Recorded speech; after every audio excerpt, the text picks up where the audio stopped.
Halo, perkenalkan nama saya Imade Doni Artawan, NIM A241181039. Pada kesempatan kali ini berhubungan dengan mata kuliah micro teaching, saya ingin sharing atau berbagi wawasan tentang gelombang elektromagnetik kepada teman-teman dan adik-adik, khususnya yang masih belajar di bangku sekolah. Baik, langsung saja. Adapun tujuan pembelajaran kita pada materi gelombang elektromagnetik adalah ada 5 poin tujuan pembelajaran kita. Pertama, peserta didik dapat menjelaskan pengertian gelombang elektromagnetik dengan baik. Dan kemudian peserta didik dapat menganalisis hukum Faraday and hipotesis Maxwell. Peserta didik dapat menghitung cepat rambat gelombang elektromagnetik. Peserta didik dapat menjelaskan sifat gelombang elektromagnetik dengan baik. Dan yang terakhir, peserta didik dapat mendeskripsikan spektrum gelombang elektromagnetik. Oke. Sebelum kita masuk lebih dalam terkait gelombang elektromagnetik, di sini saya akan membuka wawasan atau pengetahuan kalian tentang apa sih itu gelombang dan apakah dalam rambatannya memerlukan medium atau zat perantara. Nah, gelombang secara teoritis merupakan getaran yang merambat dan tentunya memiliki energi. Kemudian berdasarkan rambatannya, apakah perlu medium atau tidak? Ternyata gelombang spesial. Ada yang perlu medium dan ada yang tidak membutuhkan medium dalam rambatannya. Jadi kesimpulannya bisa iya dan bisa tidak. Kemudian berdasarkan ada dan tidaknya medium, dibutuhkan atau tidak dibutuhkannya medium dalam rambatan, itu diklasifikasikan menjadi 2 tipe gelombang. Pertama, yaitu gelombang mekanik, di mana gelombang mekanik itu membutuhkan medium dalam rambatannya. Gelombang mekanik ini dibagi menjadi 2. Pertama, gelombang transversal dan gelombang longitudinal. Nah, teman-teman dan adik-adik mungkin bisa mencari informasi lebih dalam tentang gelombang transversal dan longitudinal. Dan kita berfokus pada bagian yang kedua atau jenis yang kedua, yaitu gelombang elektromagnetik. Gelombang elektromagnetik ini berdasarkan dibutuhkan atau tidak dibutuhkannya medium. Gelombang elektromagnetik ternyata tidak membutuhkan medium dalam proses perantaranya atau peradiasian gelombang yang dia miliki. Namun meskipun tidak membutuhkan medium dalam proses perambatan atau radiasi gelombangnya, gelombang elektromagnetik juga bisa merambat pada sebuah medium atau media, begitu. Ada sebuah gambar yang bisa membuka wawasan teman-teman atau adik-adik tentang apa itu gelombang elektromagnetik. Ada 3 gambar di sini. Pertama di gambar A, itu kita lihat ada seseorang yang menggerakkan tali di sumbu, anggap saja itu di sumbu horizontal dengan simpangan X, umpamanya simpangan X. Kemudian di gambar kedua ini mengilustrasikan seseorang yang sedang membuat gelombang transversal pada sumbu Y. Kemudian di gambar Z ada sebuah vektor, yaitu vektor Z, X, Y. Jika kita gabungkan antara gambar A dan gambar B, maka akan ada gabungan gelombang di mana ada yang merambat pada sumbu X dan ada yang merambat pada simpangan sumbu Y. Dia membentuk tegak lurus satu sama lain. Dan itulah yang disebut dengan gelombang elektromagnetik. Ini adalah ilustrasi dari gelombang elektromagnetik. Menurut teman-teman dan adik-adik, apa sih itu gelombang elektromagnetik? Gelombang elektromagnetik itu merupakan gelombang yang meradiasikan medan magnetik dan medan listrik, dan rambatannya tidak membutuhkan sebuah medium atau zat perantara.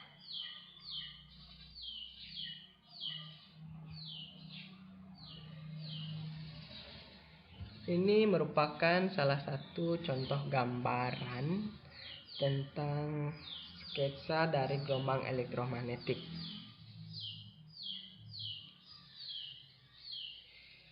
Di gambar ini, titik puncak satu dengan titik puncak yang berikutnya secara berurut itu merupakan panjang dari gelombang.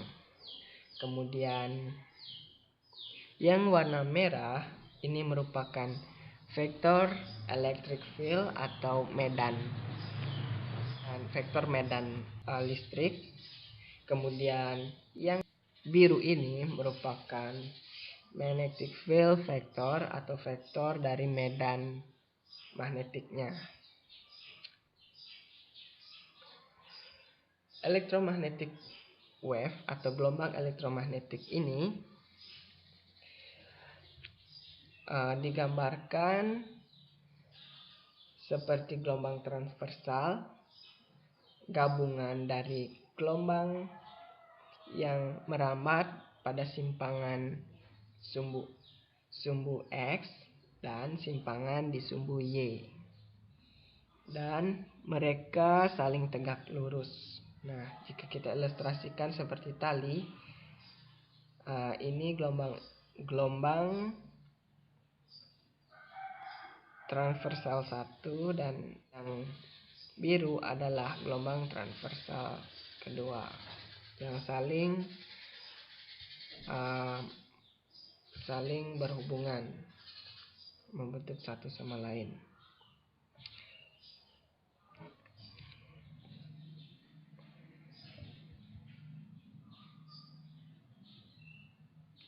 Dan bagaimana gelombang elektromagnetik terjadi?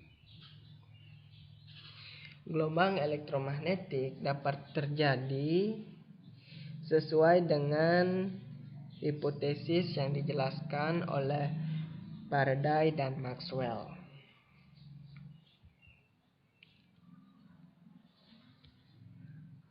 Langsung saja kita melihat bagaimana eksperimen yang dilakukan oleh Faraday sehingga memunculkan sebuah teori tentang gelombang elektromagnetik.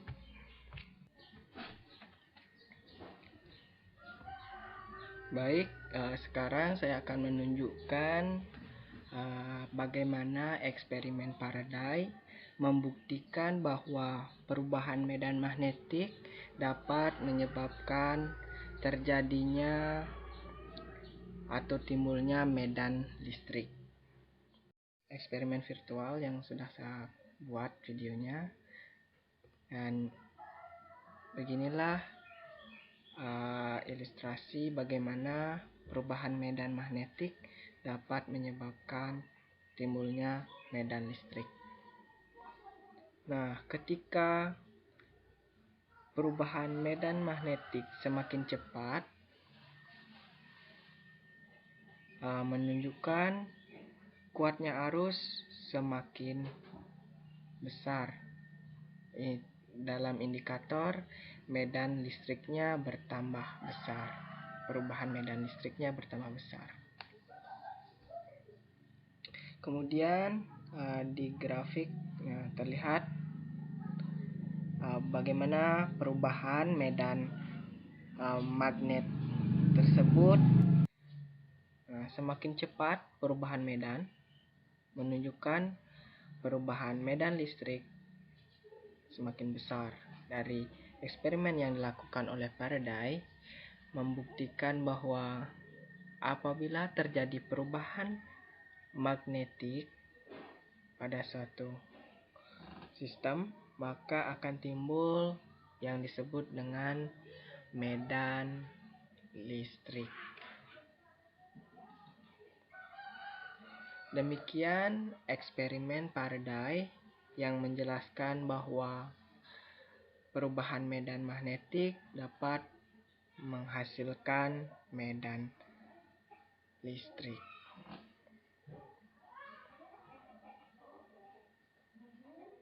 Setelah kita membahas eksperimen Faraday, sekarang kita akan membuktikan apa itu hipotesis dari Maxwell dan bagaimana cara kerjanya.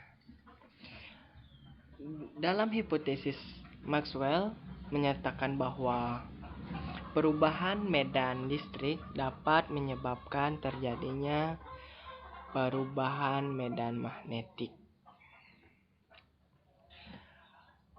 Eksperimen dari Hertz dapat membuktikan terbuktinya hipotesis Maxwell. Nah, ini adalah gambaran dari eksperimen Hertz untuk membuktikan hipotesis Maxwell.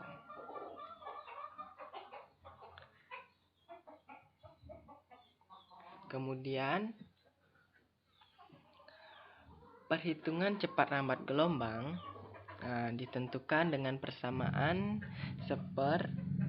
akar mu 0 dikali epsilon 0, atau C sama dengan akar permitivitas magnetik vakum dikali permitivitas listrik vakum. Kemudian nilai dari kecepatan gelombang elektromagnetik, permitivitas magnetik vakum, dan permitivitas listrik vakum. Hasil perhitungan dari Maxwell, nilai kecepatan cahaya adalah 2,99729 dikali 10 pangkat 8 meter per sekon, atau setara dengan 3 kali 10 pangkat 8 meter per sekon. Untuk nilai permitivitas magnetik vakum, mu 0 sama dengan 4V dikali 10 pangkat minus 7 Weber 1/ampere dikali meter ya. Kemudian untuk permitivitas listrik vakum itu bernilai 8,85418 dikali 10 pangkat minus 2 kolom kuadrat per Newton meter.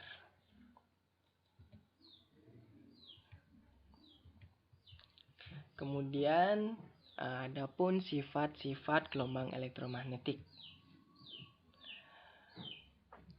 Pertama,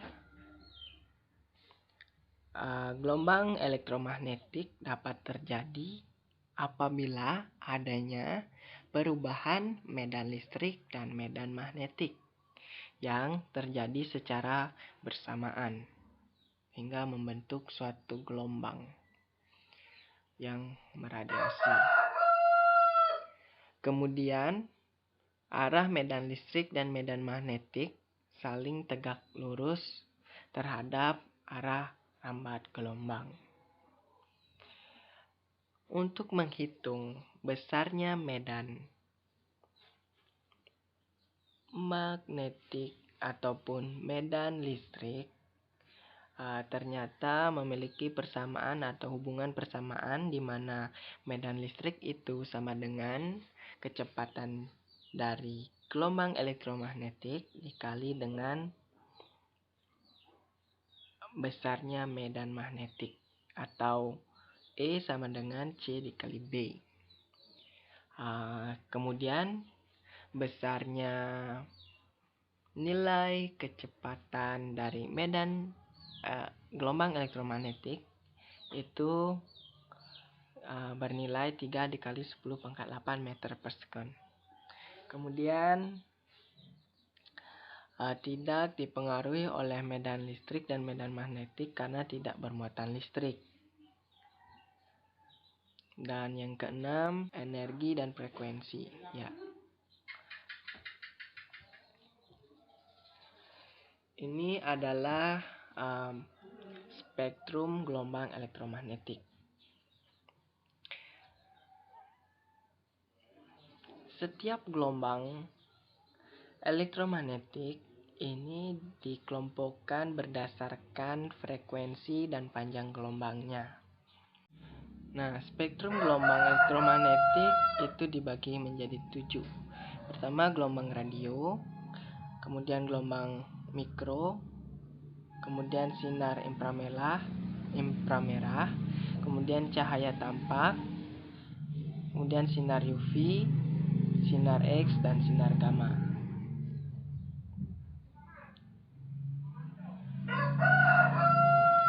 Di mana sinar gamma memiliki frekuensi yang lebih tinggi dibanding dengan gelombang radio. Kemudian secara berturut-turut, gelombang radio, gelombang mikro, sinar inframerah, cahaya tampak, sinar UV, sinar X, dan sinar gamma secara berturut-turut memiliki panjang gelombang radio lebih besar. Demikianlah hasil presentasi yang saya paparkan, dan terima kasih.